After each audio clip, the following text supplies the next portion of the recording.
再来看澎湖昨发生2件意外，随着启动医疗后送到台南机场，也毋过伫医疗直升机要飞转去澎湖的时候，伫台南机场的地面有镭射光去照着飞行机，影响到飞行的安全，所以直升机是赶紧向航空站来通报，买来追查镭射光的来源。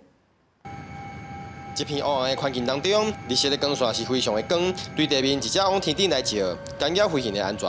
澎湖县驻地医疗直升机林天航空22号一天是执行2件紧急医疗后送本岛的任务，但是夜间要飞转去的过程当中，却遭受到不明的镭射光照10外秒。在台湾机场返航的过程中，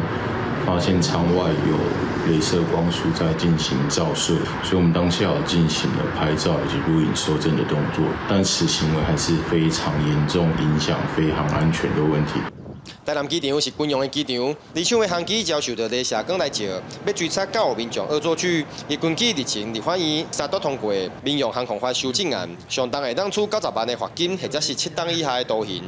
依照《民用航空法》第101条的规定。 这样的行为可处7年以下有期徒刑，或并科90万元以下的罚金。如果因此导致空难，恐怕就是构成杀人罪，最重是可以处到死刑的一个刑度。林天航空事后给我们的相关资料转给我们的航空警察，再转请当地的派出所做协助调查。报告我们的位置大概距离本场大概10里的范围，方向角是33里。 那经过我们比对大概距离在曾文溪附近接近七股的位置。